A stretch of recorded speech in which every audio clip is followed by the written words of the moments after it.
नमस्कार, DD news पर आप दो टूक देख रहे हैं। मैं हूं अशोक श्रीवास्तव। मुंबई में इस वक्त विपक्षी महागठबंधन की तीसरी बैठक हो रही है।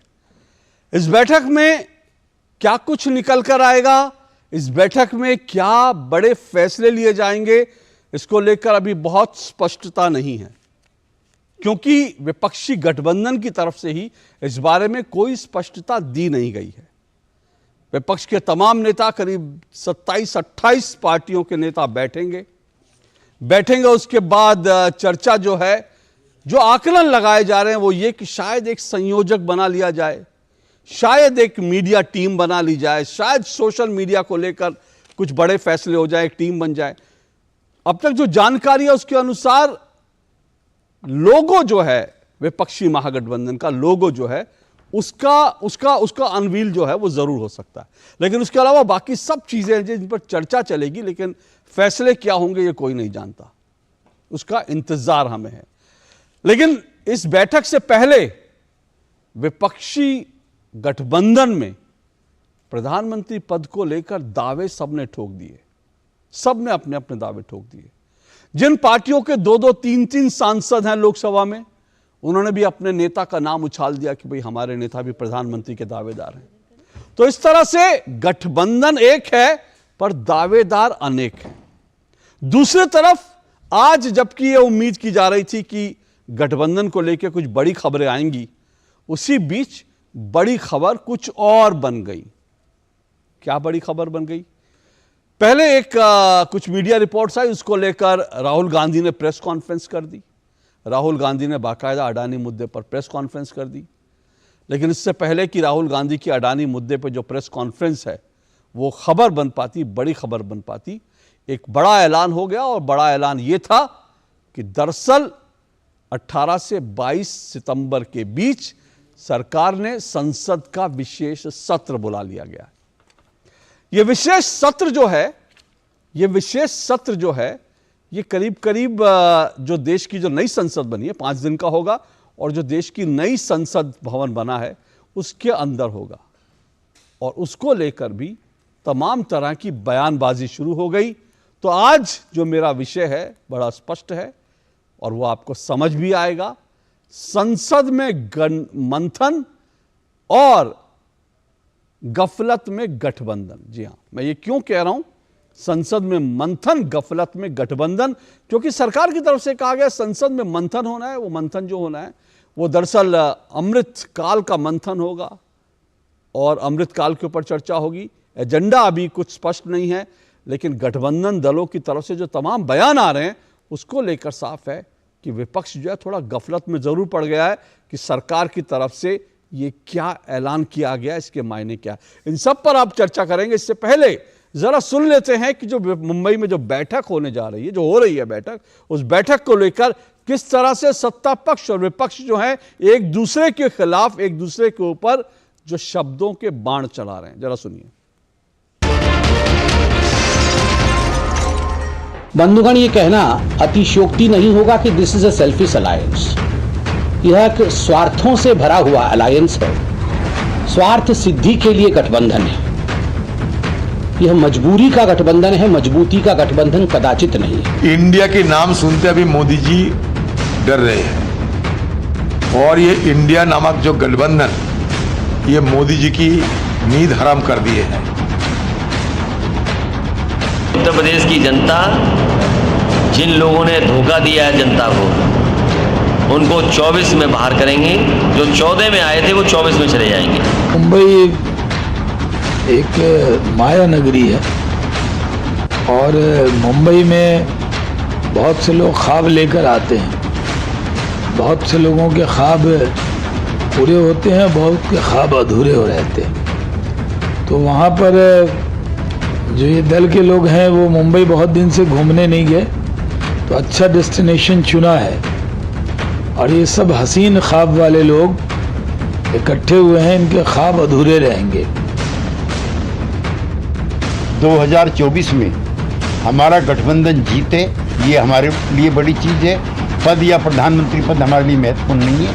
यद्यपि नीतीश कुमार जी प्रधानमंत्री पद के लिए भी और संयोजक के पद के लिए भी वो सारी योग्यताएं रखते हैं जो होनी चाहिए। 15-16 साल से अधिक समय उन्होंने मुख्यमंत्री पद में गुजारा है। अभी सबसे हाईलाइटेड अगर कोई है तो कांग्रेस, राहुल जी, और रहेंगे, गलतफहमी में कोई ना रहे, वो रहेंगे। लेकिन मुझे लालू जी और नीतीश जी पे लगता है कि 74 के आंदोलन में यही इमरजेंसी में जेल में थे, अपने बच्चों का नाम मिसा रखा। आज क्या उसका नाम बदल देंगे? उस काले दिन का याद नहीं आता? केवल सत्ता के लिए देश को धोखा देंगे? नीतीश कुमार पर तो मुझे पूरा तरस आता है।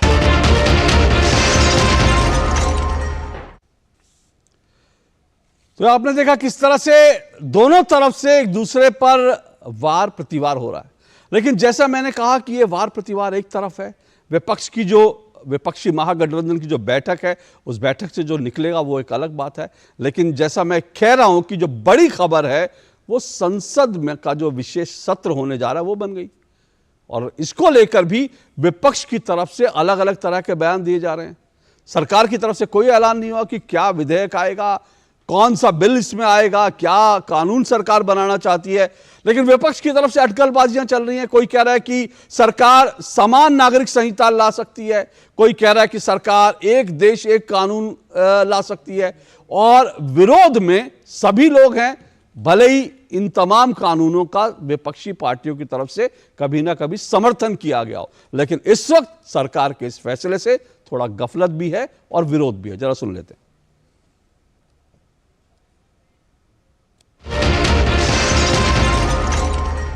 That's exactly when we get the UCC draft. We have not seen a UCC draft. You know, we are all talking about UCC, but do we even know what UCC is? Do we know what rules are going to be changed, what laws are going to be amended, which community will have to sacrifice what? We have no idea. We're talking in the air at the moment. UCC, yes, many community leaders have already expressed their objection, but they don't know what they're objecting to. We also don't know what we're objecting to. ये चर्चा चलाई जा रही है कि one nation one election का कोई bill pass करने के लिए सेशन बुलाया जा रहा है। निश्चित रूप से ये एक मोदी जी की घबराहट साफ तौर पे दिखाई पड़ रही। 3 राज्यों के चुनाव बीजेपी हारने जा रही है, जिससे ये वन नेशन वन इलेक्शन की बात कर रहे हैं।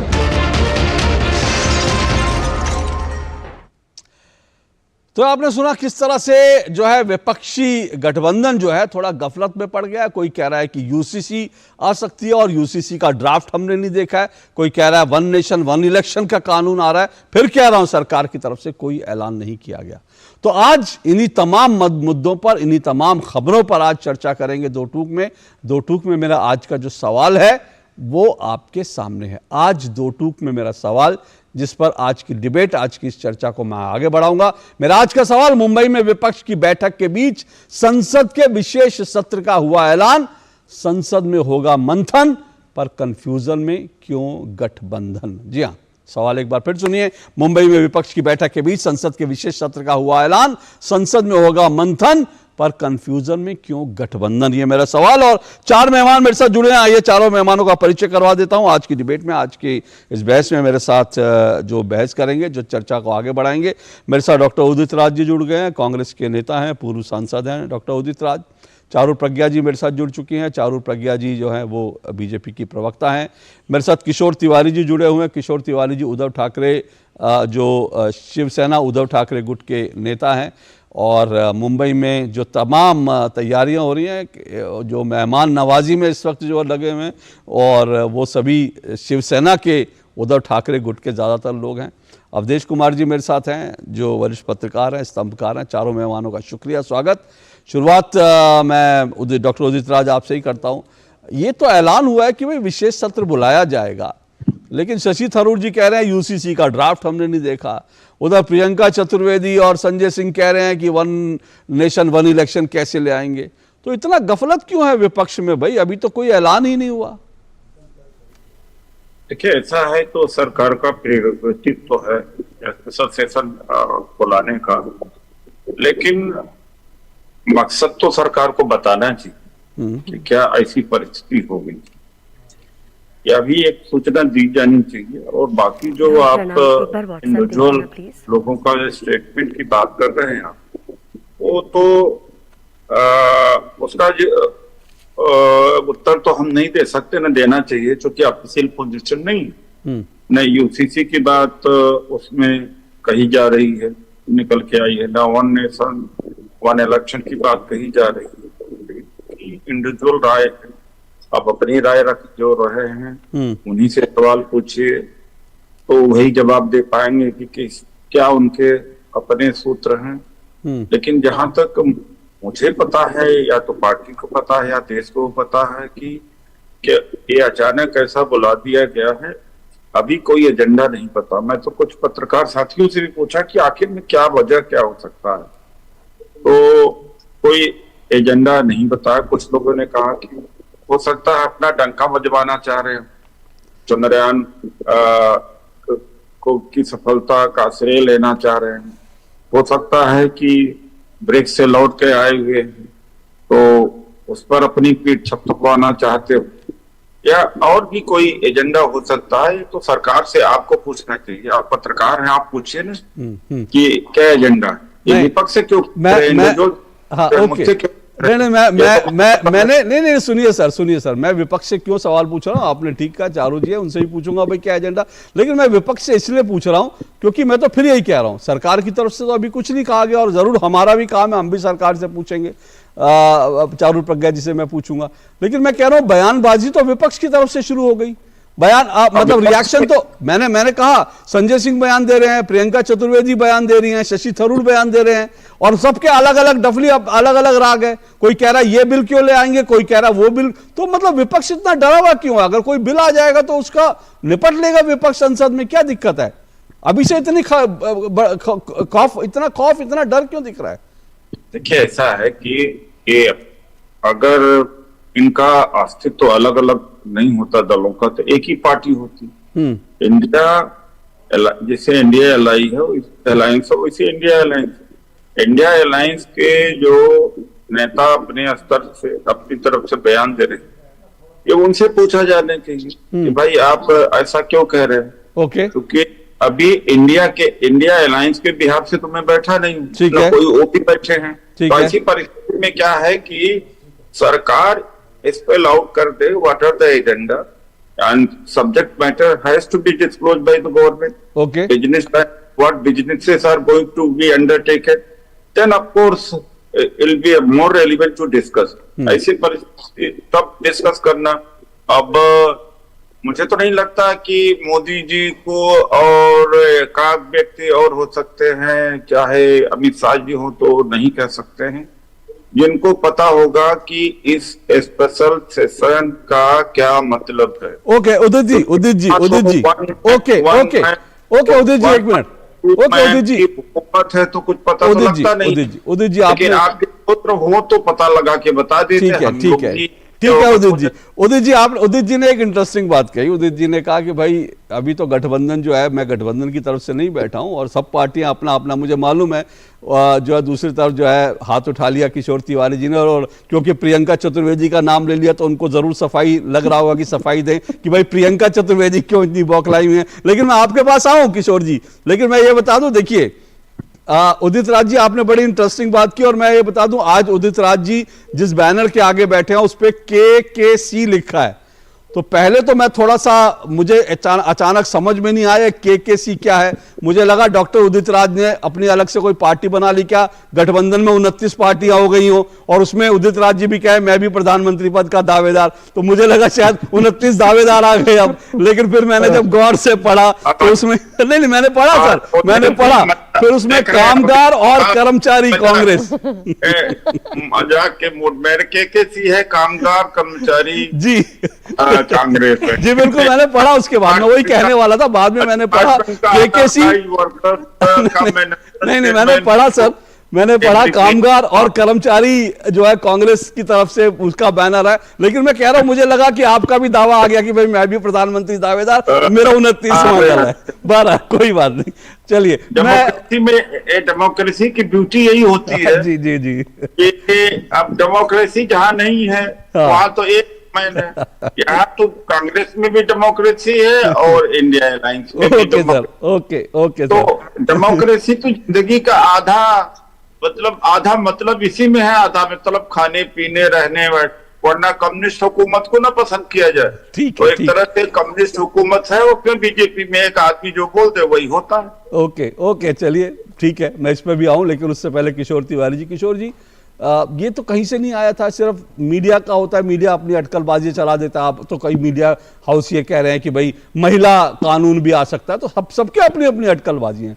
तो प्रियंका जी को कहां से लग गया कि भाई यूसीसी आ रहा है? और फिर बड़ी इंटरेस्टिंग बात यह है कि यूसीसी का समर्थन जो है खुद उद्धव ठाकरे जी ने एक बार किया था, आज वो कह रही हैं ऐसे कैसे ले आओगे यूसीसी, माफ कीजिएगा यूसीसी नहीं, वन नेशन वन इलेक्शन, तो उसका समर्थन जो है खुद उद्धव ठाकरे जी ने किया था, और आज वो कह रही हैं ऐसे कैसे आ जाएगा वन नेशन वन इलेक्शन। तो थोड़ा सा कंफ्यूजन में, कुछ गफलत में लग रहे हैं आप लोग। नहीं, कंफ्यूजन में नहीं है भाई, पत्रकार पूछते हैं तो लोग बताते हैं, ऐसा नहीं है, कोई कंफ्यूजन नहीं है। लेकिन पहले मैं मेरा आंसर दूं उसके पहले मैं एक बात क्लियर करना चाहता हूं कि दलितों वंचितों का अधिकारों की लड़ाई लड़ने वाले डॉक्टर उदित राज, इनको आपने प्राइम मिनिस्टर की रेस में बोला, तो मुझे लगता है कि वंचितों के तरफ से भी नेतृत्व आना चाहिए।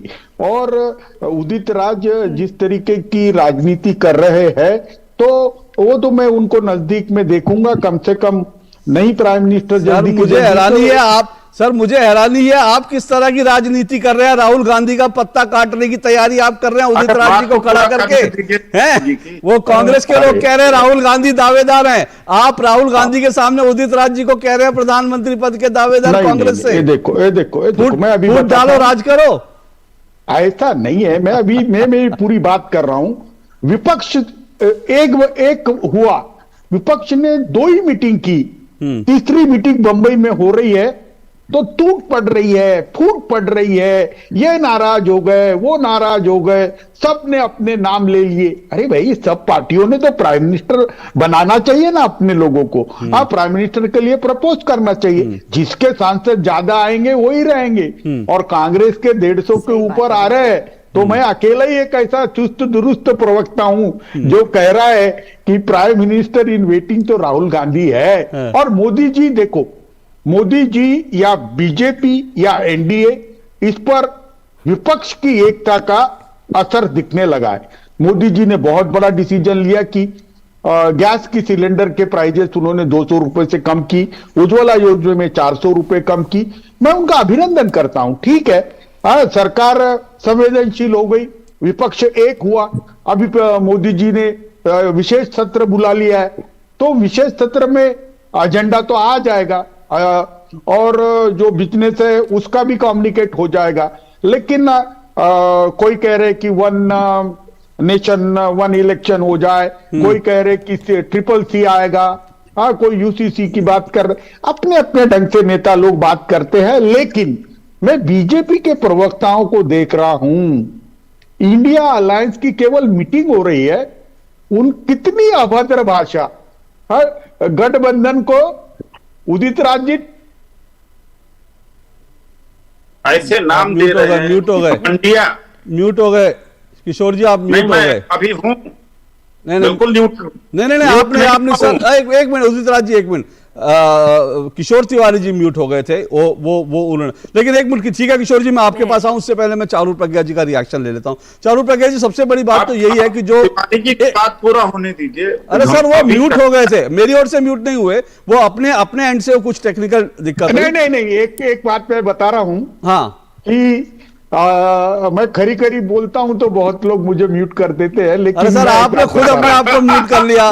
मैं तो सर, आपने खुद पहले आपने उदित राज जी को म्यूट कर दिया, ये कह के कि वो राहुल गांधी के मुकाबले प्रधानमंत्री पद के दावेदार है। उसके बाद आपने खुद अपने आप को म्यूट कर लिया, ये कह के कि राहुल गांधी दावेदार है, क्योंकि प्रियंका चतुर्वेदी कह रही है उद्धव ठाकरे दावेदार है, तो आपने अपने आप को खुद म्यूट कर लिया। उसमें मेरा कोई कसूर नहीं सर। अशोक जी जल्दी से अपनी बात पूरी के चारू जी के पास। हाँ, देखो, ये आपकी टाइमर मेरा स्किप हो गया था, तो थोड़ा टाइमर फिर से लगा दो तो ठीक है। कोई नहीं, आप जल्दी से आप 15 सेकंड में अपनी बात पूरी कर लीजिए, फिर मैं चारू जी के पास जाता हूँ जी। हाँ, चारू जी बहुत मुस्कुरा रही है, लेकिन है ना, मैंने बोला बीजेपी के प्रवक्ताओं से अभद्र वाणी का उपयोग हो रहा है। देखो, देश की जो 303 विधायकों के अपने सांसदों की पार्टी है, उसने कंस्ट्रक्टिव बात करनी चाहिए ना। विपक्ष अगर मजबूत होता है तो देश में प्रजातंत्र मजबूत होता है। कैसे कहते हैं ये मजबूरी है तो ये है तो 25 प्राइम मिनिस्टर है। अरे हर पार्टी के कार्यकर्ताओं को उसका नेता उच्च पद पे बैठे लगता है, लेकिन वास्तविकता तो है कोई। ठीक है आपने जो कहा मैं उसी पर चारू जी उन्होंने कहा आप बहुत मुस्कुरा रही हैं, लेकिन मुझे गाना याद आ गया, तुम इतना जो मुस्कुरा रहे हो क्या गम है जिसको छुपा रहे हो। तो क्या विपक्ष एकजुट हो गया है, उसकी कोई तकलीफ है, कोई गम है जो आप मुस्कुरा के छुपा रही हैं? जी नमस्ते अशोक जी, और मेरे को पैनलिस्ट को भी मेरा नमस्कार और सारे दर्शकों को भी। किशोर जी, मैं ज़्यादातर डिबेट में जब बैठती हूँ, दूसरों की बातें सुनती हूँ, अपने आप मेरे चेहरे पर मुस्कुराहट आ जाती है और मैं आपको बताती हूँ क्यों। आपने भी और उदित जी ने भी कुछ बातें ऐसी कही जिस पर मैं मुस्कुराना शुरू हुई। उदित जी कहते हैं कि हो सकता है प्रधानमंत्री जी अपनी पीठ थपथपवाएं, तो इन्होंने ये मान लिया कि ब्रिक्स में प्रधानमंत्री जी का जिस तरीके से दौरा रहा, बाकी देशों से जैसा मिलना रहा, वो इस लायक था कि हमारे प्रधानमंत्री की पीठ थपथपाई जाए। तो बहुत बहुत धन्यवाद उदित जी। और किशोर जी, आपने बहुत ही प्रेम के साथ कह दिया कि अगर कांग्रेस 150 से ज्यादा सांसद ले आती है तो राहुल गांधी जी को प्रधानमंत्री बना देना चाहिए। तो मुझे एक बात बताइए, क्या 150 सीट आप लड़ने को दे रहे हैं कांग्रेस पार्टी को? क्योंकि पिछली बार 421 सीट पर जब कांग्रेस पार्टी लड़ी थी तो उसमें से 52 सांसद आए थे, 421 में से थोड़ा सा 50 से ज्यादा। The record is less than even 1/4 sir, very respectfully. तो ये तो बहुत अच्छी बात है अगर आपके अलायंस में आप कांग्रेस पार्टी को 150 सीट देने के लिए तैयार है। उस अंदाजे से हम सोच सकते हैं कितनी 10 या 12 सीट कांग्रेस जीत सकती है। खैर, ये सारे अंदाजे हम लगा रहे हैं, आप अपनी मीटिंग जारी रखिए। मीटिंग को मैं बहुत करीबी से ऑब्जर्व कर रही हूँ अशोक जी। देखिए, मीटिंग का ना एजेंडा रिलीज हुआ और वो सब जगह पब्लिक डोमेन में है, मुझे वो ट्विटर पे मिला और मैंने पढ़ा। एजेंडा आपको पढ़ के सुनाती हूँ। सबसे पहले एक इनफॉर्मल मीटिंग है, उसके बाद डिनर करा जाएगा, फिर एक फोटो सेशन है, उसके बाद लोगो को अनवाइल किया जाएगा, जो नया लोगो होगा इस अलायंस का, उसके बाद डेलीगेट्स का लंच होगा और अंत में एक प्रेस कॉन्फ्रेंस होगी। वैसे तो प्रेस कॉन्फ्रेंस आज भी एक हुई है, वो अलग बात है कि राहुल जी के साथ और कोई नेता बैठा नहीं उस प्रेस कॉन्फ्रेंस में। मुझे मालूम नहीं उसकी वजह क्या है। 2 पार्टियों के प्रवक्ता यहाँ बैठे हैं, उनसे मुझे पूछना चाहिए कि आप साथ नहीं दे रहे राहुल जी का? क्या वजह थी कि वो अकेले प्रेस कॉन्फ्रेंस कर रहे हैं? अच्छा, ये बात छोड़िए, एक कदम हम आगे बढ़ते हैं। आप ये कहते हैं कि हम अलायंस का नाम नहीं लेना चाहते, उसको अभद्र तरीके से अलग अलग चीजों से बुलाते हैं। इस अलायंस को मैं तो ... अलायंस बुलाती हूं, आप ही ने नाम ... रखा है। और इंडिया अलायंस तो आप कह ही नहीं सकते ना, क्योंकि INDIA का जो फुल फॉर्म है उसका ए का ही मतलब अलायंस है। सो या तो हम बोले INDI alliance, quite a mouthful Ashok ji, quite difficult to say. तो मैंने तो सिंपल सिस्टम निकाल रखा है, ... अलायंस। डॉट्स आपने लगाए हैं, यूपीए में आपने डॉट्स नहीं लगाए थे, वैसे आपको याद होना चाहिए। आप यूपीए में डॉट्स लगा के नहीं बात करते थे। तो जब आपने INDIA में डॉट्स लगा दिए तो हम क्यों ना उन डॉट्स को गिने? पता नहीं आपको चिंता क्यों होती है। अच्छा, एक बात और है, आप कहते हैं कि आपके नेताओं में झगड़े नहीं होते और सारी मीटिंग्स आपकी बहुत अच्छी जा रही है।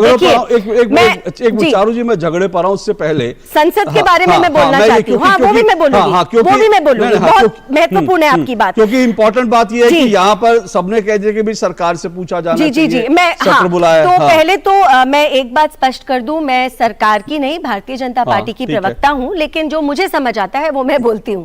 तो विपक्षियों के लिए ना एक सिचुएशन खड़ी हो जाती है, जैसे जब वो मोदी जी का नाम सुनते हैं ना, उन्हें सुनाई देता है शेर आया शेर आया शेर आया। तो संसद का सत्र अनाउंस नहीं होता, उससे पहले यहाँ पर हलबल मच जाती है, चिंता शुरू हो जाती है और सब बयान पे बयान देने लगते हैं। देखिए, अभी कुछ आया तो है नहीं कोई क्लैरिफिकेशन सदन की तरफ से, जब वो आएगा उसके बाद हम डिस्कस कर लेंगे, क्योंकि सत्र में क्या होगा ये निर्णय तो संसद का है ना, ये निर्णय हम लोग नहीं ले सकते, हम आपस में क्यों डिस्कस कर रहे हैं। जितने मुद्दे आप उठा रहे हैं वो सारे मुद्दे वो हैं जिन पर आप अलट पलट करते हैं। एक मुझे 10 सेकंड का समय और दीजिए अशोक जी।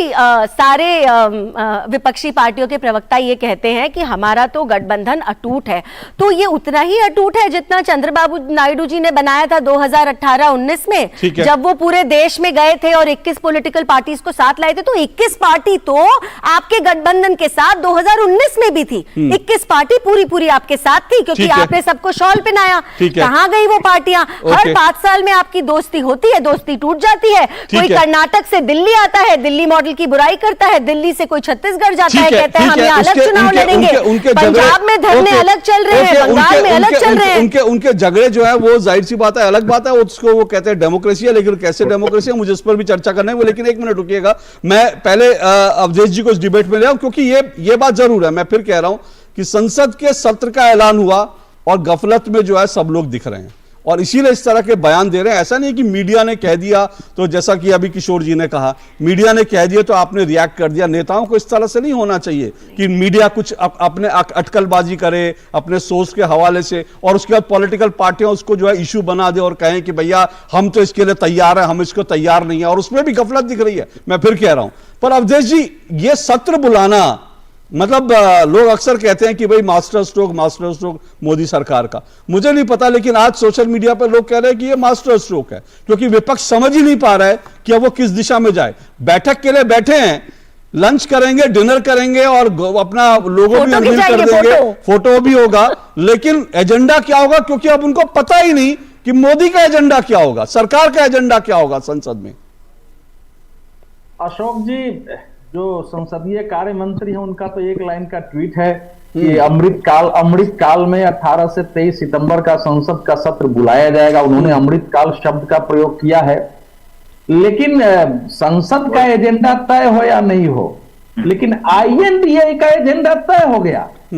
INDA का एजेंडा यह है कि भाई संसद का विशेष सत्र क्यों बुलाया जा रहा है, हम लोग यहाँ इकट्ठे हैं तो उस पर चर्चा कर लें। तो भले अभी चारू पढ़ के सुना रही थी, उसमें यह लिखा हुआ नहीं हो, लेकिन INDA की बैठक में मुख्य जो विषय हो जाएगा वो होगा संसद सत्र की चर्चा, और उसमें हमारी रणनीति क्या होगी। यानी अगर उसमें अगर ये आएगा कि भैया अगर ये एक साथ चुनाव की बात करते हैं तब हम क्या करेंगे, अगर वो यूनिफॉर्म सिविल कोड लाते हैं तब हम क्या करेंगे। और हालांकि इन्होंने अपने जो है उदित राजनीति 2 एजेंडा और जोड़ दिया है कि चंद्रयान पर भी हो सकता है और ब्रिक्स पर भी हो सकता है। मुझे लगता है अगर इस देश में संसद में चंद्रयान अंतरिक्ष कार्यक्रम पर, विदेश नीति पर बहस हो तो ये तो संसद के लिए स्वर्णिम काल जैसा होगा। लंबे समय से इन सब चीजों पर बहस नहीं हो रही है। तो ये असल में जिस ढंग से विपक्ष ने सरकार को घेर कर सरकार को बदनाम करने के लिए एक एक प्रकार के आरोप लगाए हैं, खासकर नरेंद्र मोदी के बारे में जो कुछ बोला है, और पिछले संसद सत्र में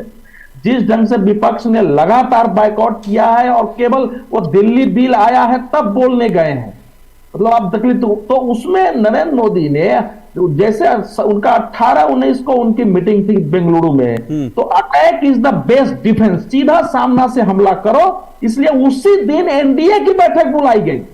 तो अब जब आपने दिया है, आप सोचते हैं कि हम एजेंडा सेट कर रहे हैं, तो जब आपने युद्ध शुरू कर दिया है तो युद्ध के तरीके, युद्ध का मोड और युद्ध के स्थान नरेंद्र मोदी या एनडीए तय कर रही है कि आपका पूरा कुछ करते रहे, लेकिन अब आपकी समस्या हो गई कि इस पर चर्चा करेंगे। तो इसलिए मूल बात तो यह है, लेकिन मेरा अपना मत यह है कि अगर संसद का सत्र जितनी बार बुलाए उतनी बार विपक्ष को स्वागत करना चाहिए।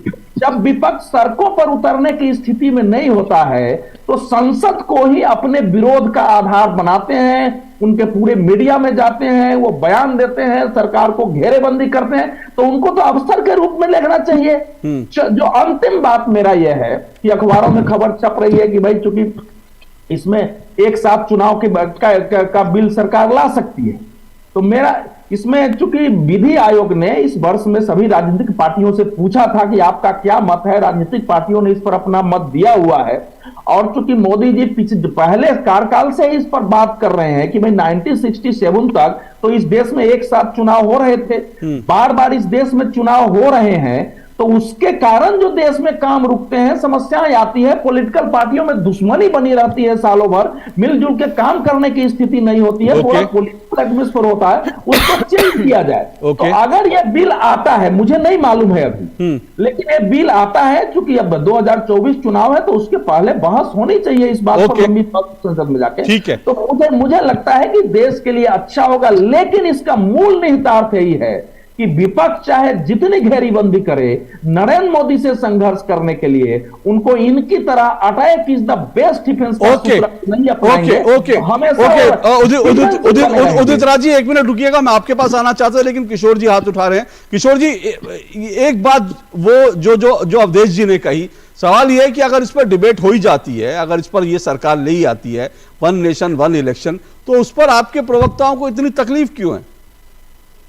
नहीं, किसी को तकलीफ नहीं है। अचानक इंडिया अलायंस की मीटिंग के लिए जिस तरीके से मीडिया का जमावड़ा बंबई में आया है, कुछ लोग तो अपनी डिबेट सर इंडिया अलायंस नहीं है, INDI अलायंस है, क्योंकि इंडिया है। वो उनको ये देखिए, हमारा जो बोल पाते, बोल ही नहीं पाता, कोई नाम नहीं बोल पाता। इंडिया अलायंस तो है ही नहीं, फुल फॉर्म INDI कर रखते हैं, फिर अलायंस लगाते हैं। वो उनको स्वतंत्रता, वो छोड़ दीजिए, वो नाम रखते हैं, वो टेक्निकली गलत बोल रहे हैं नाम। भाई जिसका जो नाम है वो उसी से पुकारना चाहिए। अशोक जी, अगर मैं आपके नाम के आखिरी 2 अक्षर खा जाऊं तो आपको अच्छा कैसे लगेगा? ये टेक्निकल चीज पे डिबेट छोड़ देते हैं, रखने दो। ओके किशोर जी, रखिए अपनी बात। नाम के ऊपर आप न चर्चा करिए। नाम रखना, कोई घटिया कह रहा, कोई क्या मजाक कर रहा। अरे भाई, आप क्या क्या नाम नहीं रखते हो, उसमें क्या है? वोट फॉर इंडिया कहते हैं मोदी जी, तो फिर क्या कहते हो? और विपक्ष है किसी पार्टी गठजोड़ को स्वयं को इंडिया का। सर एक मिनट सर, छोड़ दीजिए ये डिबेट, छोड़ दीजिए, मैं इस डिबेट में नहीं। एक मिनट सर, मैं नाम रखा है वो पुकारिए, सर नाम रखा है वो पुकारिए। ठीक है, किशोर जी को अपनी तरफ से आपको उसको ... अलायंस कहने का हक है, तो किशोर जी को उसको इंडिया अलायंस कहने का हक है। और उदित राज जी, सर ठीक है, आप सर वो ठीक है, और कोई दिक्कत नहीं, मुझे आप लोगों से कोई दिक्कत नहीं है। आप लोग जिस नाम से चाहें, मैं अपना इसको इंडिया अलायंस कहता हूं, उसका हक मुझे भी अपना हक है। तो आपको जिसको जो लगता है वो अपना कहे, मैं उस पर डिबेट में नहीं जाता। देखो, मैं अवधेश जी को सुन रहा था। अवधेश जी, मैं आजकल डरता हूं, जो लोग है ना पॉलिटिकल एक्सपर्ट आते हैं, बोलने वाले आते हैं, वो थोड़े दिन के बाद बीजेपी के प्रवक्ता हो जाते हैं। तो कभी कभी मैं डरता हूं कि कहीं अवधेश जी के नीचे बीजेपी के प्रवक्ता ना आ जाए। इतना फेवर मत किया करो, इतना फेवर मत किया करो। हाँ, मैं बता रहा हूं कि आपकी एक छवि अलग है। हाँ, इससे क्या होगा कि छवि खराब हो जाती है। और चारू प्रज्ञा, ये तुम इस पार्टी में अभी नहीं हो, और तुमको है ना बहस अच्छे से करते आती। मैं इसके लिए आपका यानी ये करता हूं, उसको अप्रिशिएट करता हूं। लेकिन बेतुकी बहस करने का जो बीजेपी का कल्चर है, वो मत अडॉप्ट करना। एक सिंसियर बात करना। देखो, भारत के प्राइम मिनिस्टर बाहर जाके उनको सम्मानित किया जाता है, तो ये मेरा सम्मान है। लेकिन यहां पर अगर विपक्ष एकजुट होकर सरकार को आर्थिक मुद्दों पर, देखो आज वो कह रहे थे आपके एक प्रवक्ता कि इनके पास नेता नहीं है, इनके पास नीयत नहीं है, इनके पास नीतियां नहीं है। देखिए, अब देखिए कि हमारी नेता, नियत और नीतियां, इसके लिए तो मीटिंग हो रही है। और मीटिंग के ऊपर आप कहते, देखो इन्होंने भी बोल दिया, उन्होंने भी बोल। अरे आजकल तो कैसा है अशोक जी, चमचे बहुत हो गए। चाटुकारों के वजह से बड़ा प्रॉब्लम हो जाता है। तो अपने अपने पार्टी के जो चाटुकार होते हैं, वो बेचारे अपने लीडर को प्राइम मिनिस्टर के लिए प्रोजेक्ट करते हैं। बाप रे किशोर जी, बाप रे, आप अभी प्रियंका चतुर्वेदी जी को चाटुकार कह रहे हैं। उन्होंने उद्धव ठाकरे जी का नाम लिया था प्रधानमंत्री के लिए। आप कह रहे हैं चाटुकार लोग अपने अपने नेताओं का नाम आगे कर देते हैं। भाई इन जनरल कह रहे हैं, एक नहीं सर, मुझे पता नहीं सर, मुझे आपत्ति है, क्योंकि जिन लोगों के बयान आए हैं, प्रियंका, सुनिए सर, एक मिनट, एक मिनट सर, प्रियंका कक्कड़, एक मिनट सर, एक मिनट सर, एक मिनट सर, अरविंद एक मिनट सर, एक मिनट, एक मिनट, प्रियंका कक्कड़ जिन्होंने कहा अरविंद केजरीवाल, सर एक मिनट, किशोर जी आपने बहुत इंपॉर्टेंट बात कही है और बहुत मुझे लगता है, मुझे एक मिनट चारू जी रुक जाइए। प्रियंका कक्कड़ जो है आम आदमी पार्टी के मुख्य प्रवक्ता हैं और उन्होंने यह कहा कि अरविंद केजरीवाल प्रधानमंत्री पद के उम्मीदवार है, दावेदार हैं। उसके बाद अगर मैं कहूं भूपेश बघेल वो मुख्यमंत्री हैं, वो कहते हैं राहुल गांधी प्रधानमंत्री पद के दावेदार हैं। और प्रियंका चतुर्वेदी शिवसेना उद्धव ठाकरे गुट की प्रवक्ता हैं, वो कहती है कि उद्धव ठाकरे प्रधानमंत्री पद के दावेदार। सर ये सब चाटुकार नहीं है, ये सब अपनी अपनी पार्टी के बड़े बड़े धुरंधर नेता हैं। प्लीज अपने शब्दों को वापस लीजिए। मेरी बात रखने दो। देखो इंडिया अलायंस के जो प्रवक्ता लोगों की इसीलिए यादी बन रही है कि इंडिया अलायंस की यूनिफॉर्म बात जाए। देखिए इंडिया अलायंस में एक सुकानू समिति आएगी, उनकी मिनिमम कॉमन प्रोग्राम आएगा और एक नेता को प्रोजेक्ट करने के बाद मोदी जी का ग्राफ बहुत सर वो आप करिए शौक से, आपको पूरा हक है और देश भी यही चाहता है कि कम से कम एक आवाज में दिखे तमाम विपक्ष के नेता हैं, जिससे कि विपक्षी एकता दिखे तो एक मुकाबला इंटरेस्टिंग हो। पूरा देश चाहता है, इससे किसी को इनकार नहीं है। एक मिनट, मुझे एक ब्रेक लेना सर, मुझे एक ब्रेक लेना, लेकिन मैं जो सर मुझे एक ब्रेक लेना सर, मुझे एक ब्रेक लेना सर, मैं आपको वक्त दूंगा सर, मैं बिल्कुल वक्त दूंगा, आपको भी दूंगा, सबको वक्त दूंगा। लेकिन मैं फिर कह रहा हूं मूल सवालों पर मैं दोबारा आना चाहूंगा क्योंकि आपने जो इंपॉर्टेंट बात की मैं उस पर उससे डिबेट करने से मुझे कतई इनकार नहीं, मैं आऊंगा उस पर लेकिन छोटे से ब्रेक के बाद। आर्थिक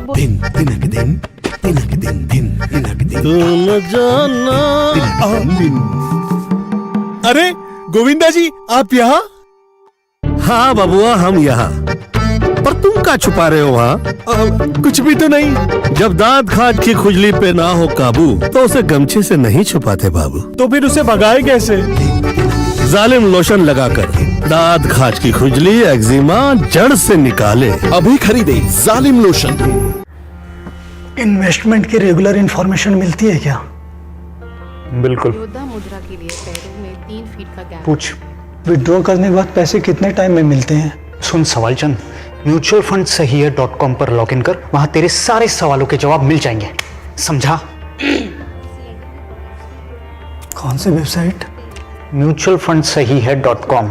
सही है। म्यूचुअल फंड निवेश बाजार जोखिमों के अधीन है। योजना से जुड़े सभी दस्तावेजों को ध्यान से पढ़ें। गोल्डी छोले मसाले, जहाँ जाए रिश्ते बनाए, जहाँ जाए रिश्ते बनाए, गोल्डी मसाले।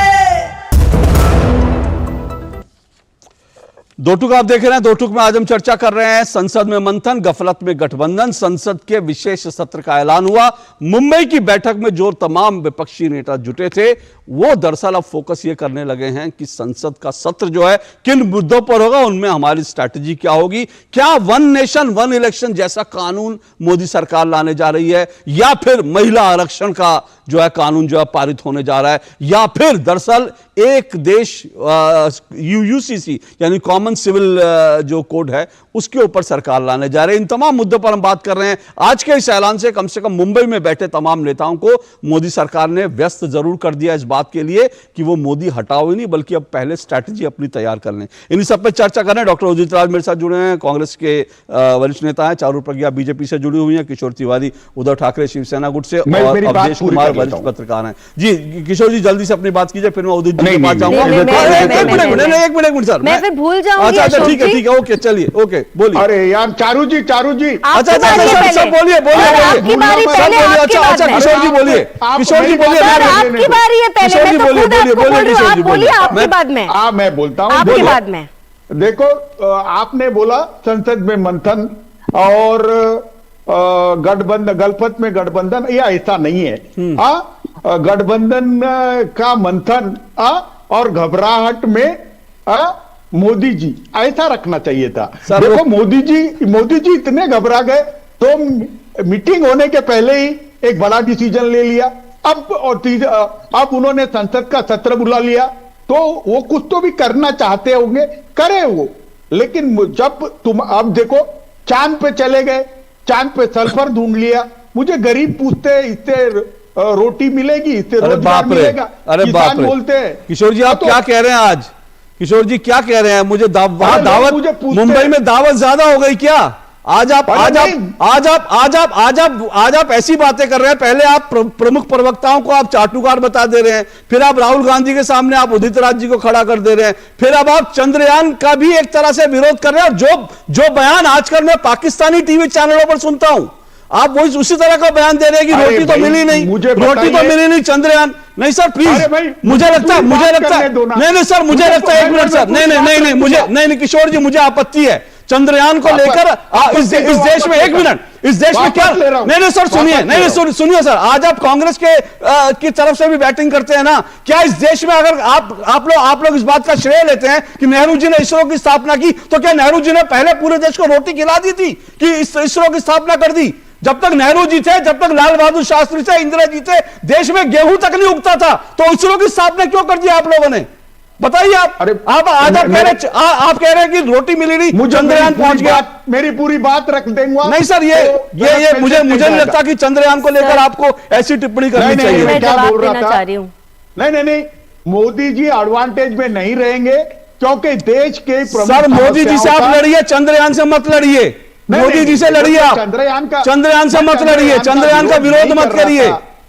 अरे मैं देखो अशोक जी, चंद्रयान का विरोध नहीं था, चंद्रयान के उतरने का भी एडवांटेज मोदी को नहीं रहेगा, G20 का भी नहीं रहेगा, ब्रिक्स का भी नहीं रहेगा। कोई कितनी भी उनकी पीठ थपथपाए, भारत की प्रमुख समस्याओं पे वो विफल रहे, वो सारे आपको हक है सर। आप, मैं फिर कह रहा हूं, वो सारे हक है। किशोर तिवारी जी, मुझे डिबेट में आगे बढ़ने दीजिए प्लीज। चारू जी, आप एक मिनट चारू जी, मैं कह रहा हूं, मैं फिर कह रहा हूं, विपक्ष को इस बात का पूरा हक है, वो अपना एकजुट हो, अच्छा नेता लाए, अच्छी नीतियां बनाए, नरेंद्र मोदी जी को कोई क्रेडिट ना लेने दे, लेकिन ये कहने का हक मैं किसी को नहीं देता कि देश में तो रोटी तो है नहीं, चंद्रयान की बात हो रही है, क्योंकि ये वही लाइन है जो पाकिस्तान के लोग आजकल जो है टेलीविजन चैनलों पर बोलते हैं। चारू जी रिस्पॉन्ड कीजिए। मैं आ रहा हूं, दूसरा जी रुकिएगा, चारू जी का रिस्पॉन्ड करें, फिर मैं आता हूं। जी, मैं दो तीन चीजें बहुत जल्दी कहना चाहती हूँ, क्योंकि किशोर जी हमारी आर्थिक स्थिति के बारे में बात कर रहे थे, तो मैं उनको याद दिला दूं कि केवल एक ही साल में 13.5 करोड़ से ज्यादा लोग गरीबी रेखा के ऊपर आए हैं इसी देश में। किशोर जी, इसी देश में आज ही रिपोर्ट आई है, विकास दर देश का 7% हो चुका है, 7%। जिस तेजी से हमारे यहाँ सड़कें बन रही हैं, एयरपोर्ट बन रहे हैं, जिस तेजी से डेवलपमेंट गांव-गांव तक पहुंच रहा है, ये आप पिछले 50 दशक को भी साथ मिला लेना तो 5 साल से आप कंपेयर नहीं कर पाएंगे, ये सच है। आप बार बार बयान देते हैं महंगाई का, और आपने आते ही डिबेट पर सबसे पहले सिलेंडर की बात करी। मैं याद दिला दूं, 2012 में एक सिलेंडर का जो दाम था ना, वो 900 रुपए था, 900 रुपए था। एक कांग्रेस की नेता का वीडियो के साथ मैं आपको प्रूव कर सकती हूँ, वरना आप जाकर चेक कर लीजिएगा। तो 2012 में जो सिलेंडर का दाम 900 रुपए था, आज कितने साल हो गए अशोक जी? आज 2023 में जब सिलेंडर सरकार 900 रुपए में दे पा रही है, आपको उस बारे में खुश होना चाहिए कि जनता तक एलपीजी पहुंच रही है। आपको तो एलपीजी पहुंचाने की चिंता नहीं थी। गरीब माताएं बहनें जाकर गांव में जंगलों में जाकर लकड़ी चुनकर लाती थी, उनकी उम्र कितनी कम हो रही थी, लाइफ एक्सपेक्टेंसी कितनी कम हो रही थी, इन सब बातों की आपको चिंता नहीं थी। आज वो सिलेंडर भी उनको मिल रहा है और कम दाम पर उनको मिल रहा है। और मैं उज्ज्वला योजना की कॉस्ट की बात नहीं कर रही, मैं जनरल कॉस्ट की आपसे बात कर रही हूं। तो ये जो आर्थिक स्थिति आप बताते हैं ना, विश्व की सबसे तेजी से बढ़ती अर्थव्यवस्था है आज हमारा देश, और हमें गर्व है इस बात पर। ये अर्थव्यवस्था तभी बढ़ सकती है जब इसको एक माहौल दिया जाए। ये कोई जादू की छड़ी नहीं है, ये माहौल बनाया जाता है अशोक जी। ये माहौल, क्या आपको लगता है आर्थिक एजेंडे पर जो है विपक्ष के बीच और सत्ता पक्ष के बीच, हाँ डॉक्टर उदित राज, मैं आप ही के पास आऊंगा, क्या आपको लगता है उस मुद्दे पर डिबेट होनी चाहिए बजाय इसके कि कितनी पार्टियां हैं, कौन सी पार्टियां हैं? अच्छा, मैं एक सिंपल सी बात बोलती हूँ अशोक जी, हमेशा विपक्षी प्रवक्ता एक बात बोल देते हैं, आर्थिक स्थिति, उसके बाद डेटा दीजिए ना, क्योंकि मैं आपको डेटा दे रही हूँ। हिमाचल प्रदेश में जो उदित राज जी की पार्टी की सरकार है, वहां पर 6 रुपए वैट बढ़ाया है पेट्रोल डीजल पे, 6 रुपए। आपको गरीबी की चिंता है, गरीबों की चिंता है, तो 6 रुपए क्यों बढ़ा दिया? और आप ही के प्रदेश में क्यों बढ़ा है और बाकी जगह तो नहीं बढ़ा? तो सच्चाई ये है, आंकड़ों पर सब 4 कदम पीछे चले जाते हैं, लेकिन जो रिटोरिक्स है ना, रिटोरिक्स की राजनीति करने में बहुत अच्छे होते जा रहे हैं हमारे विपक्षी लोग। उदित राज जी, देश में क्यों रिटोरिक की राजनीति हो, क्यों नहीं एक ऑल्टरनेट एजेंडा, क्या विपक्ष को आपको नहीं लगता एक ऑल्टरनेट एजेंडा तो रखे? अगर आज नरेंद्र मोदी सरकार के अंदर देश 7% से ज्यादा, एक मिनट वो जवाब देंगे, पर मैं एक बहुत इंपॉर्टेंट बात कहना चाहती हूँ अशोक जी, माफी चाहती हूँ इंटरप्ट करने के लिए। देखिए, मैं एक देशभक्त हूँ, मैं भी चाहती हूँ कि हमारे देश में एक मजबूत विपक्ष रहे, लेकिन वो मजबूत विपक्ष का मतलब ये नहीं है जो देश पर ही अटैक करने पर उतर जाए विदेश जाकर। ये मजबूत विपक्ष नहीं होता। कंस्ट्रक्टिव क्रिटिसिज्म करने वाला मजबूत विपक्ष होता है। मैं डॉक्टर उदित राज, क्या आपको लगता है कि एक कंस्ट्रक्टिव डिबेट, अगर दो गठबंधन बन ही गए हैं, एनडीए वर्सेस इंडिया अलायंस हैं, तो कम से कम ऑल्टरनेट पॉलिसीज पे डिबेट हो। जैसे आज अगर देश 7.5% की विकास दर से अगर आज विकास कर पा रहा है, तो आखिर आपके पास ऐसा क्या अल्टरनेट पॉलिसी है कि आप देश को इससे तेज गति से ले जा सकते हैं? दूसरी बात, जब आप अल्टरनेट पॉलिसीज की बात करते हैं, फिर तो सवाल उठेगा ना कि सबसे ज्यादा महंगा जो है रसोई गैस और जो है वो अगर आपके हिमाचल प्रदेश में है, और अगर सबसे ज्यादा महंगा पेट्रोल जो है वो अगर राजस्थान में है, तो फिर सवाल उठेगा आप अल्टरनेट उन राज्यों में क्यों नहीं दे रहे जिन राज्यों में आपकी सरकार है? अशोक जी, चारों जी ने तो एक एजेंडा दे दिया, बहुत अच्छी बात है कि 2012 में 900 रुपए का सिलेंडर आता था, तो गरीबों को अगर सस्ती हमारी सरकार दे रही तो अच्छी बात थी। 400 रुपए सिलेंडर। बैंक को लूटने वाले तो नहीं थे, नीरव मोदी, ललित मोदी, मल्ल्या, एबीजी का है, 13 लाख करोड़ से ज्यादा राइट ऑफ किया है। मैक्सिमम जो बैंक का एनपीए हुआ इनके टाइम में हुआ। ये तो खुशी की बात होनी चाहिए। ये तो हमारे पार्टी का इन्होंने समर्थन कर दिया।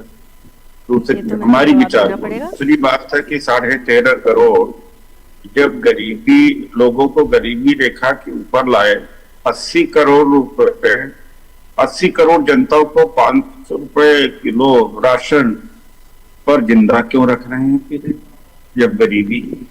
अरे तीसरी बात है, अर्थव्यवस्था हमारी बड़ी तेजी से बढ़ रही है। तो 55 लाख करोड़ तक कर्ज था जब तक मोदी जी आए थे, अब 155 लाख करोड़ कर्ज हो गया है। आपकी जीडीपी और बढ़ जाए, लेकिन देश तो खोखला हो गया, कर्ज तो आज हमारे ऊपर लग गया, इसका क्या है? तीसरी बात है, महंगाई इतने दर पर कभी बढ़ी हुई नहीं थी। तो कम से कम अर्थशास्त्र के ऊपर और जीडीपी का ये फर्जी डाटा तो न पेश किया जाए। ये देखा, टोटलिटी में देखा जाता है। सर, आपको सारे डेटा फर्जी क्यों लगते हैं?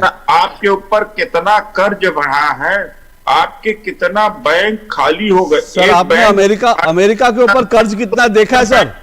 देते डॉक्टर उदित राज, अमेरिका के ऊपर कर्ज कितना देखा आपने? जितनी बड़ी अर्थव्यवस्था होती है उसका उतना बड़ा जीडीपी के अनुपात में कर्ज होता है सर। यहाँ से पैसा लेना, वहां से पैसा लेना, यहाँ से पैसा लेना, देश चला रहे हैं कि क्या चला रहे हैं? आप बताइए, 70 साल पे केवल 50-55 लाख करोड़ का कर्ज था। आपने एक डॉक्टर उदित राज, मैं फिर कह रहा हूं, डॉक्टर उदित राज, अमेरिका पे कितना कर्ज है सर बताइए आप? अच्छा sir, doctor Udit Raj, America पे कितना कर्ज है जरा बताइए? अमेरिका पे सर अमेरिका पर और ब्रिटेन पे कितना कर्ज है बताइए सर? सर मेरी बात तो सुन लीजिए सर, मेरी बात का जवाब तो दे दीजिए सर। अरे सर, मेरी बात का जवाब तो दे दीजिए सर, एक सवाल तो ले लीजिए डॉक्टर उदित राज। मेरा छोटा सा सवाल है डॉक्टर उदित राज, मेरा छोटा सा सवाल है, अमेरिका और ब्रिटेन पर कितना कर्जा है? डॉक्टर उदित राज, अमेरिका और ब्रिटेन पर कितना कर्ज है सर? अरे सर आप, अरे बाबा, डॉक्टर उदित राज, आप लोग भावनाओं में बह जाते हैं और आप लोग सुनते नहीं। मैं सर आपसे छोटा सा सवाल मैं पूछ रहा हूं, मुझे जल्दी से ब्रेक भी लेना है। मैं सिर्फ आपसे पूछ रहा हूं, अमेरिका और ब्रिटेन पर कितना कर्ज है, आपको जानकारी है जीडीपी के अनुपात में? आप वहां मत जाइए सर, मैं इसलिए जा रहा हूं सर, मैं इसलिए जा रहा हूं सर, अर्थव्यवस्था का सर, मैं इसलिए जा रहा हूं क्योंकि जितनी बड़ी अर्थव्यवस्था होती है उतना बड़ा उस पर कर्ज होता है सर। जीडीपी के अनुपात में कर्ज को देखा जाता है सर, जीडीपी के अनुपात में कर्ज को देखा जाता है। हमारा कर्ज ओके, अब रुकिए एक मिनट, मैं ब्रेक लेता हूँ। अवधेश जी आऊंगा आपके पास, एक मिनट अवधेश जी, एक मिनट रुकिए अवधेश जी, आऊंगा ब्रेक के बाद, ब्रेक के बाद मैं आऊंगा, मैं ब्रेक के बाद आऊंगा, मुझे ब्रेक लेना है। चलिए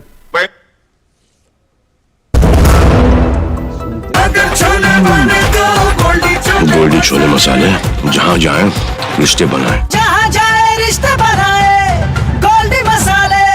दिन तिनक दिन तिनक दिन दिन तिनक दिन तुम जाना। अरे गोविंदा जी, आप यहाँ? हाँ बबुआ, हम यहाँ। पर तुम क्या छुपा रहे हो वहाँ? कुछ भी तो नहीं। जब दांत खाज की खुजली पे ना हो काबू तो उसे गमछे से नहीं छुपाते बाबू। तो फिर उसे भगाए कैसे? जालिम लोशन लगाकर दांत खाज की खुजली एक्जिमा जड़ से निकाले। अभी खरीदे जालिम लोशन।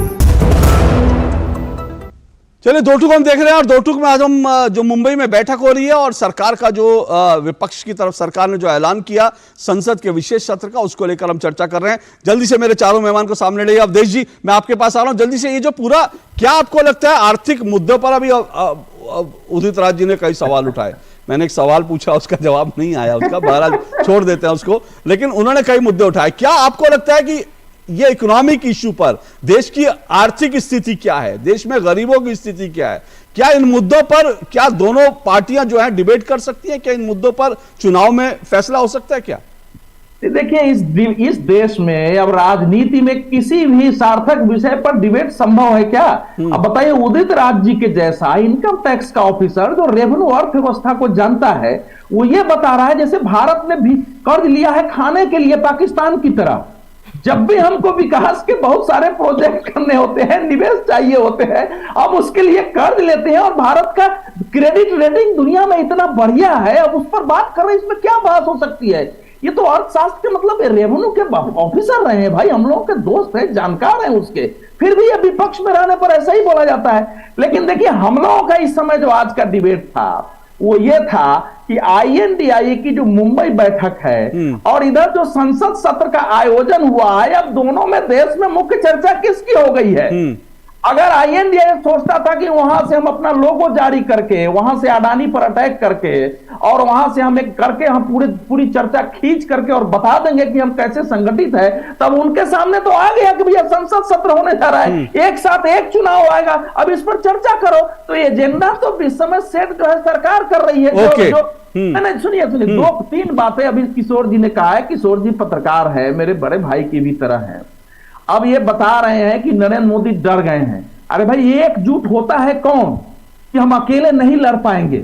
अकेले लाख मतभेद है, बोलो ही नहीं एक दूसरे के खिलाफ, क्योंकि नरेंद्र मोदी अकेले नहीं हार सकता है। तो अब डर किसको कहते हैं? लेकिन जब आप एकजुट हो रहे हैं तो कोई भी पार्टी अपनी युद्ध नीति में, रणनीति के अनुसार अपना काम तो करेगी ना।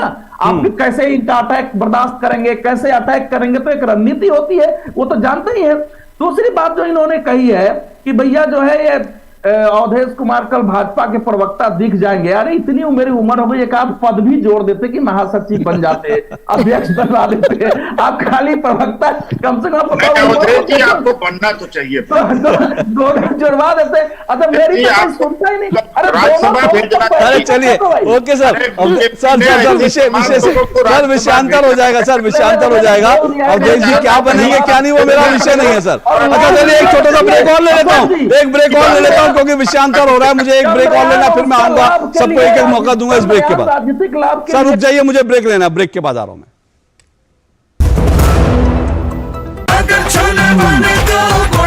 गोल्डी छोले मसाले, जहाँ जाए रिश्ते बनाए, जहाँ जाए रिश्ते बनाए, गोल्डी मसाले। दिन तिनक दिन तिनक दिन दिन तिनक दिन तुम जाना। अरे गोविंदा जी, आप यहाँ? हाँ बबुआ, हम यहाँ। पर तुम क्या छुपा रहे हो वहाँ? कुछ भी तो नहीं। जब दांत खाज की खुजली पे ना हो काबू तो उसे गमछे से नहीं छुपाते बाबू। तो फिर उसे भगाए कैसे? जालिम लोशन लगाकर दांत खाज की खुजली एक्जिमा जड़ से निकाले। अभी खरीदे जालिम लोशन। तो दो टुक आप देख रहे हैं। दो टुक में हम आज जो चर्चा कर रहे हैं संसद में मंथन, विपक्ष में जो है गफलत में और विपक्ष में जो है कंफ्यूजन, इसी पर चर्चा कर रहे हैं। चार मेहमान मेरे साथ जुड़े हैं। इससे पहले मेरे पास समय बिल्कुल नहीं है, मैं 30-30 सेकंड सबको दे दूं, लेकिन उससे पहले सिर्फ एक छोटी सी टिप्पणी कर दूं, क्योंकि किशोर जी ने अवधेश जी को लेकर कहा। तो मेरे पास अभी अभी मैंने देखा किसी ने ट्वीट करा और किशोर जी आपके लिए लिखा है कि मेरा सवाल यह है कि अगर अवधेश जी एक अच्छे जो है अच्छे विश्लेषक हैं, अगर वो बीजेपी की तरफ से विश्लेषण करते हैं तो आपको तकलीफ क्यों होती है? आप भी तो पत्रकार रहे हैं। बहरहाल चलिए जल्दी चलिए 30 सेकंड में एक मिनट में मैंने कहा सर समय कम है, 30 सेकंड में किशोर जी, जिस तरह से रणनीति नरेंद्र मोदी सरकार कर रही है वो अवधेश जी ने समझाया। अब आप जो है एजेंडा वो लोग सेट कर रहे हैं और आप लोग उसको रिएक्ट कर रहे हैं, और लड़ाई के अंदर जो है ये एक बड़ा जो है एक कह सकते हैं कि एक बड़ी ताकत बन जाती है जो आदमी जो है पहला अटैक कर देता है। अब आप लोग रिएक्ट कर रहे हैं। एक बात मैं क्लियर कर देता हूं कि उदित राज जी ने गलत इंफॉर्मेशन क्या दी कि जो भगवंत कराड़ ने पार्लियामेंट में दी थी। मैं एक 10 सेकंड में बताता हूं। मैंने आपको भी शेयर किया अशोक जी, 14,56,000 करोड़ रुपए का बैंकों का कर्जा माफ किया गया है। सर फिर बैच ठीक है, आप अपनी 30 सेकंड में आप यही बात कहना चाहते हैं, मुझे दिक्कत नहीं है, ठीक है आप अपने समय में यही बात कहिए। चलिए 30 सेकंड आपके पास है। मैं आ रहा हूं, मैं अब आ रहा हूं कि मैं आपके श्रोताओं को कह रहा हूं कि हम किसी गफलत में नहीं है, हम हमारे दिशा से जा रहे हैं। मोदी जी अपने विफलताओं को कितना बचा पाएंगे मुझे मालूम नहीं। हम लोग सत्ता में आ रहे हैं। उदय जी हम हमारे तरफ आ जाना। ओके अरे आपके साथ तो मैं हूं। ओके चारू जी रिस्पॉन्ड कीजिए। वो कह रहे हैं हम लोग सत्ता में आ रहे हैं। आत्म जो विश्वास जो है किशोर जी के चेहरे पर तो कम से कम दिख रहा, मुझे नहीं पता मुंबई में कितना दिख रहा है, लेकिन फिलहाल यहां पर दिख रहा है उनके शब्द। नहीं बॉडी लैंग्वेज सबकी ऐसी है। अभी तो पोर्टफोलियो बांटने का चर्चा चल रही है। अच्छा किशोर जी के चेहरे पर खुशी अच्छी लगती है, लेकिन जो विपक्षी एकता की कहानी है ना, वो एक बीरबल की खिचड़ी है जो पकना तो शुरू हो गई थी 5 साल पहले, लेकिन पकते पकते 5 साल तो बीत गए, खिचड़ी नहीं पकी। मुझे नहीं लगता ये कभी भी पकने वाली है, और इसकी बहुत सारे वजह हैं जो हम रोज डिस्कस करते रहते हैं। अरे सब तरफ यही डायलॉग। ओके उदित जी क्या मुंबई की बैठक से, क्योंकि एजेंडा तो अब जो है मोदी सरकार ने सेट कर दिया है, क्या अब यही चर्चा होगी या मुंबई की बैठक से सिर्फ लोगों के अलावा कुछ और बड़ा ऐलान होगा, आपको लगता है? इंडिया ने एजेंडा सेट किया तो गैस का दाम 1100 से 900 हो गया। बात जुबान से नहीं सच्चाई से होना चाहिए, तथ्य है। अभी ये क्या क्या करेंगे आप देखिएगा। प्याज एक्सपोर्ट करना बंद कर दिया कि कहीं और महंगाई ना हो, इंडिया आ गया है सामने। राइस एक्सपोर्ट बंद कर दिया, कहा कि इंडिया आ गया। इंडिया गरीबी दूर महंगाई दूर करा के इन्हीं से कम कराएगा, अनएम्प्लॉयमेंट के ऊपर भी इनसे मजबूर कराएगा। इंडिया प्रपोज कर रहा है, डिस्पोज कर रहे हैं, रिएक्ट ये कर रहे हैं। ओके अवधेश भाई ने कहा कि ये तो जो कर्ज लिया जा रहा है। ओके सर मेरे पास समय अब बिल्कुल नहीं है। सर समय नहीं, माफ करना। और अवधेश जी 30 सेकंड। क्या इंडिया गठबंधन बना, इंडिया अलायंस बना, इसलिए मोदी सरकार रिएक्ट कर रही है? सर समय नहीं है, please sir Awadhesh ji 30 second में। ऐसा है रिएक्ट तो करना ही पड़ेगा, ये थोड़े है कि उसको छोड़ देंगे। लेकिन रिएक्ट कैसा है? क्या दबाव में आकर रिएक्ट है, या INDIA को डिफेंसिव बनाने, उनको अपने एजेंडे पर चलने के लिए? अब देखिए कल जो है चर्चा होगी, वहां होगी, सारे पत्रकार पूछेंगे कि भैया संसद सत्र के बारे में आपका क्या करना है। 2 तारीख को सूर्ययान, 2 तारीख को जो है वो जा रहा है ऊपर सूर्य पर, 2 तारीख को उसकी चर्चा होगी। उसके बाद G20 की चर्चा होगी। G20 खत्म होगा तो संसद का एजेंडा आ जाएगा, क्या चल रहा है। ओके सर, कौन सेट कर रहा है? ठीक है, तो एजेंडा जो है बीजेपी सेट कर रही है, ये अवधेश जी कह रहे हैं। और अब जो है, और जब लड़ाई होती है तो जाहिर सी बात है उसमें एक इंपॉर्टेंट एस्पेक्ट होता है कि एजेंडा कौन सेट कर रहा है, और इस मामले में फिलहाल जो है एनडीए कम से कम आज भारी पड़ा, लेकिन कल का दिन और है, कल का सर मेरे पास समय बिल्कुल नहीं है, कल का दिन और है, मुंबई बैठे रहे, देखते हैं कि लोगों के अलावा और क्या सामने आता है, इंतजार रहेगा। लेकिन सबको शुभकामनाएं, बहुत बहुत धन्यवाद, आप सबका शुक्रिया आपका जुड़ने के लिए। दो टूक में आज बस इतना ही, आपसे कल फिर मुलाकात होगी, इजाजत दीजिए, नमस्कार।